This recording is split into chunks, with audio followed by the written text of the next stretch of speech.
C'est vrai qu'on demande de plus en plus souvent au CSM de vendre, et je comprends pourquoi, parce que ils sont dans une très bonne situation pour le faire au final. Ils ont une bonne connaissance des clients, et en plus souvent c'est eux qui ont la meilleure relation avec eux. Donc c'est normal qu'on leur demande ça, et c'est même important, hein, parce que pour rappel, les meilleurs SaaS, ils ont un Net Revenue Retention, NRR pour les intimes, de 125%. C'est énorme. Donc au total, ça fait quand même 25% de croissance, même s'il n'y a pas de commerciaux qui vendent à des nouveaux clients. C'est énorme, c'est ce que tous les SaaS veulent. D'ailleurs, ce chiffre, je ne le sors pas de mon chapeau. Il est issu de l'excellent benchmark des SaaS européens de Sébastien Leroy et de son équipe de Serena. J'avais fait une vidéo, je la mets quelque part là. Bon, donc je pense que vous avez compris l'intérêt d'avoir des CSM qui vendent.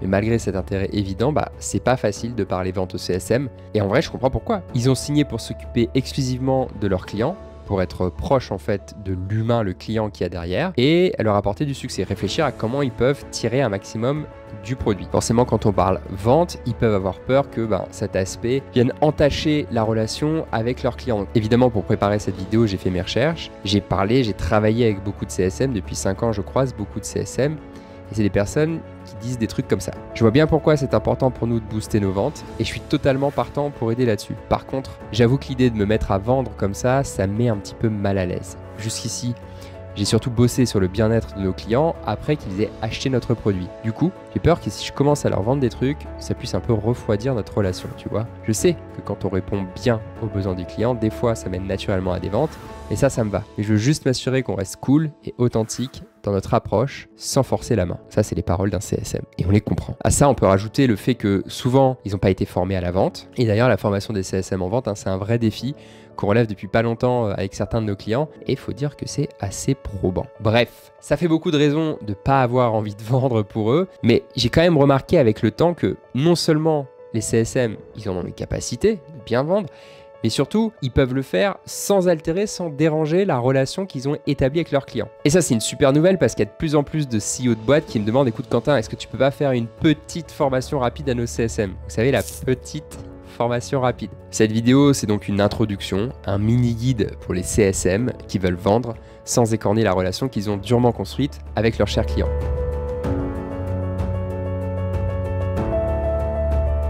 Avant de démarrer, revenons aux sources. Qu'est-ce qu'un CSM? Les CSM sont responsables d'aider les clients à tirer le maximum de votre solution du jour où ils deviennent clients et sur toute la durée de leur vie. Donc ça, en fait, ça peut être l'onboarding, la formation, les revues annuelles, les revues trimestrielles. En gros, le CSM, il fait tout ce qu'il peut pour faire réussir ses clients. Et souvent, c'est ce qu'il adore dans son métier d'ailleurs. Le truc, c'est qu'en plus de ça, de plus en plus, on leur demande de vendre. Les dirigeants, ils l'ont bien compris, la position très particulière des CSM vis-à-vis de leurs clients, ça leur donne un avantage hyper fort pour vendre, pour plus exactement pour upseller. Donc l'upsell, c'est le fait de vendre en plus à quelqu'un qui a déjà acheté. Bon, tout ça c'est clair, et heureusement, il y a des solutions pour continuer à être le conseiller de confiance, qui est si important d'être quand on est CSM, tout en réussissant à faire quelques ventes avec eux. Allez, encore 2 graphes et on y est. Le premier qui me paraît important, c'est la part de l'upsell dans le chiffre d'affaires. On le voit, l'expansion, ça peut aller jusqu'à 36% de croissance dans le revenu global d'un SaaS, donc ça peut être énorme. Alors, pas exactement 36% de croissance, c'est 36% dans la part totale de revenus du SaaS. Donc ça peut être vraiment beaucoup. On voit que c'est beaucoup plus marqué sur les SaaS qui ont un chiffre d'affaires important, mais c'est quelque chose auquel il faut se faire dès le début. L'upsell, ça va devenir stratégique pour vous. Je crois qu'en réalité, la médiane, elle est autour des 19% ou quelque chose comme ça. Et attention d'ailleurs ici, c'est pas que sur des sociétés françaises, c'est dans tout le monde. Je pense qu'il y a un petit billet sur les sociétés américaines, mais ça nous donne quand même une tendance. Donc constater ça, le comprendre, c'est la base de la stratégie Land and Expand. Land, avoir des nouveaux clients, et Expand, s'étendre au sein de ces nouveaux clients.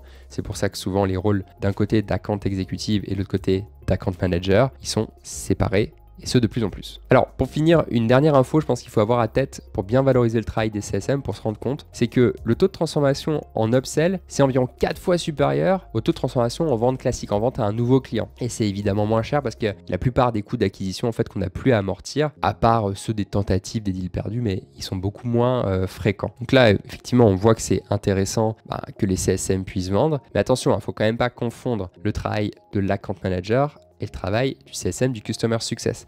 L'account manager, il aura souvent un rôle qui est uniquement orienté vers les ventes additionnelles, les renouvellements, les contrats. Contrairement au CSM, lui, il ne va pas vraiment mettre les mains dans le produit, la formation, il ne va pas être aussi proche du client. L'AM est vraiment plutôt un commercial, le CSM est plus proche d'un consultant. Mais il est quand même dans cette position de vendre. Donc, on va aller de l'avant, c'était l'introduction. Maintenant, on passe au concret.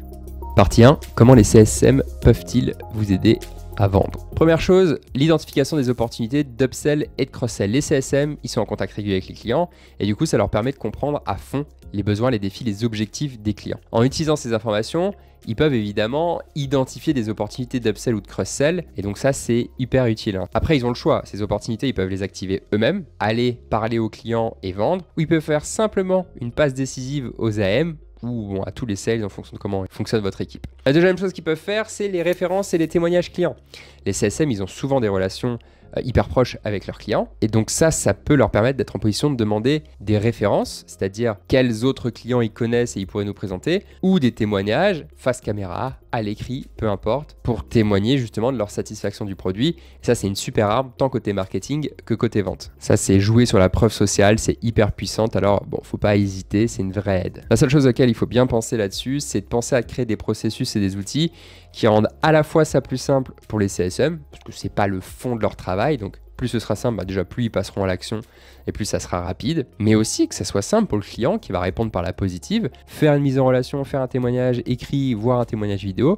Il faut que ce soit hyper facile pour le client qui dit oui, parce que plus ce sera facile, plus il y en a qui diront oui, et mieux ce sera fait. La troisième chose sur laquelle les CSM peuvent aider, évidemment, c'est les renouvellements anticipés, et puis de manière générale, la rétention des clients, mais ça fait partie de leur KPI. Souvent, on leur demande d'être très proactif sur les questions du churn. Donc clairement, il n'y a pas de souci, mais ça a un impact direct évidemment sur le chiffre d'affaires. Inutile de vous dire qu'une base client fidèle et satisfaite, c'est une source précieuse pour les équipes de vente parce que à la fois elle réduit les coûts d'acquisition des nouveaux clients, mais elle crée aussi des opportunités pour l'ARR à beaucoup plus long terme. Je ne vais pas m'attarder là-dessus, c'est la base des ventes SaaS. Bon, on vient de le voir à travers quelques exemples concrets, les CSM, ils peuvent avoir un rôle hyper important dans les ventes, et pourtant, on sent que parfois, c'est compliqué de les y mettre. Il y a quelque chose qui bloque et on va voir ensemble pourquoi. Partie 2, les freins à la vente chez les CSM. Alors, il y a une réticence effectivement de nos chers Customer Success Managers à adopter un rôle de vendeur. Et ça, c'est pour différentes raisons. C'est souvent lié à la perception de leur rôle, à leur formation initiale qui n'est pas vraiment faite pour ça, et même à la culture de l'entreprise. Mais en fait, des raisons, j'en ai cherché, j'en ai trouvé 8. 8 raisons qui font que les CSM peuvent avoir du mal. Si vous connaissez ces raisons, ce sera beaucoup plus facile, vous en tant que CSM, peut-être de les contourner. Mais si vous êtes manager et que vous voulez que les CSM s'engagent plus dans la vente, à vous de comprendre ces raisons et essayer de voir ce que vous pouvez faire pour aider. La raison numéro 1, des objectifs différents. À la base, c'est pas ce qu'on leur demande. Les CSM, ils sont là pour que les clients tirent un maximum de valeur des produits qu'ils viennent d'acheter, tout simplement. Donc forcément, les objectifs de vente, ils sont moins prioritaires. Ça, c'est un problème d'objectif, de fiche de poste, on va dire. Deuxième partie, c'est la crainte d'altérer la relation client. J'en ai déjà parlé dans l'introduction, c'est hyper important parce que les CSM, ils ont fait ce job pour être proche du client, pour avoir des relations qui soient désintéressées, on veut juste les aider. Et du coup, forcément, ils ont peur de passer d'une relation de confiance, de conseil, d'accompagnement à une relation plus mercantile, qui peut perdre d'une certaine manière son authenticité, moi je comprends très bien. Surtout si en plus ils ont une image de la vente qui est intrusive ou un truc d'opportuniste. Et ce sera donc le troisième frein, la perception du rôle. Les CSM, ils se voient généralement comme plutôt des défenseurs des clients, et leur vision du vendeur, c'est pas franchement un défenseur du client, donc ça peut être en contradiction avec leur job. Donc là ici, ce qui est important, c'est de repenser la définition de ce qu'est vendre, et de vérifier qu'il n'y a pas un espèce de stéréotype, une idée reçue sur ce que c'est, et qui vient pour le coup entraver l'envie des CSM de vendre. Quatrième frein, il se comprend très bien, c'est la peur du rejet. La vente, elle implique inévitablement une certaine dose de rejet. Les commerciaux n'aiment pas ça et les CSM encore moins parce qu'ils n'ont pas l'habitude.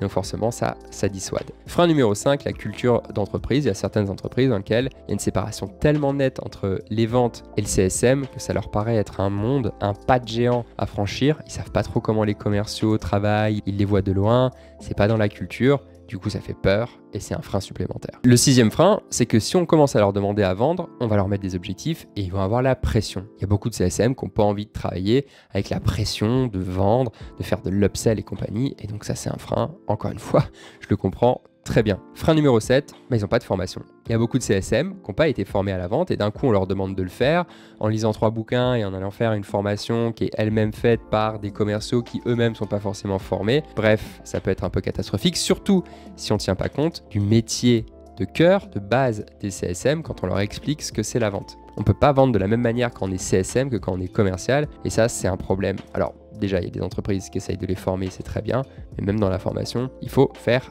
attention. En tout cas, si vous voulez que ça fonctionne. Alors, il y a peut-être bien un huitième frein qui ne concerne pas que les CSM, qui concerne tous les postes à qui on demande des choses nouvelles de manière générale. C'est une forme de confort, de situation de, voilà, on est dans sa zone de confort, on n'a pas envie de changer les choses, c'est une compétence en plus, une responsabilité en plus, et donc on n'a pas envie, mais bon ça, si vous avez été manager au moins une fois dans votre vie, vous voyez de quoi je parle. Donc évidemment, là j'ai donné 8 freins à la vente, ça fait beaucoup, mais il faut se mettre à leur place et les comprendre, et heureusement, comme on l'a vu, il y a d'excellentes raisons de le faire, et ça sans compromis insurmontable sur le cœur de leur rôle. C'est ça qu'il faut qu'on regarde ensemble, c'est comment casser les barrières, les freins qu'empêchent les CSM de vendre pour y arriver. Solution simple pour passer cette barrière et donner envie aux CSM de vendre. On va aller assez vite dans cette partie. L'idée, c'est de vous donner quelques solutions simples. Il n'y aura rien de révolutionnaire, mais si vous faites déjà ça, ça va déjà hyper bien avancer. Donc déjà, vous allez intégrer les ventes dans l'émission des CSM. Vous allez expliquer comment est-ce que certaines ventes, ça peut permettre à vos clients de mieux réussir, aux clients des CSM de mieux réussir. Vous allez mettre en avant le fait que la recommandation de produits, c'est aussi plus de fidélité, c'est aussi plus d'efficacité. Et à la fin, c'est un client qui est content. Donc dans certains cas, c'est cela que les CSM doivent défendre. Il faut aller vendre parce que ça ne va que renforcer la bonne relation qui existe déjà avec vos clients. Et il y a quelque chose qui est très intéressant pour les CSM, c'est qu'il faut leur donner des priorités qui sont claires. Est-ce que la priorité c'est de vendre ou est-ce que c'est de satisfaire les clients? Il faut leur donner une ligne de conduite à suivre quand ils sont face à ce genre de choix. Donc, est-ce qu'on favorise la relation client ou est-ce qu'on favorise le chiffre d'affaires? Normalement, vous avez dit de la réponse. Je ne vais pas vous faire l'affront de vous la donner. Alors, autre chose qui va vous aider, évidemment, c'est la formation et le développement de leurs compétences en vente. Si vous leur proposez des formations en vente qui sont adaptées au rôle de CSM, qui doivent faire face à ce choix notamment de proximité ou de vente, ça va les aider. Donc, il faut intégrer cette nouvelle compétence dans leur flow naturel de travail, dans leur flow naturel de responsabilité. Donc, cette formation, elle est importante et elle est utile. Encore une nouvelle chose à faire, c'est redéfinir les objectifs et les KPI des CSM. Il faut intégrer la partie vente dans leur KPI. Là aussi, c'est important de hiérarchiser, mais si le KPI n'existe pas, le focus n'existe pas non plus. Donc assurez-vous de leur donner quelque chose de réaliste qu'ils peuvent suivre et surveiller. Encore une chose qui peut les aider, c'est clarifier comment le travail de vente va venir s'intégrer dans leur planning, dans leur calendrier, et comment tout faire fonctionner ensemble. C'est une question d'organisation et de productivité. Et ça peut être des questions qu'on retrouve chez les CSM, donc il faut savoir les aider là-dessus. Alors pour la prochaine, ça va être un peu évident, mais pensez à les incentiver ou à minima leur donner de la reconnaissance sur leurs efforts de vente. Moi, je pense qu'un bonus ou des coms, vous auriez tout intérêt à le faire. Sachant que le coût d'acquisition, il est inférieur par euro de chiffre d'affaires à celui des commerciaux qui font des ventes à des nouveaux clients. Je pense que vous pouvez vous permettre de leur donner soit des primes sur objectif, soit des commissions.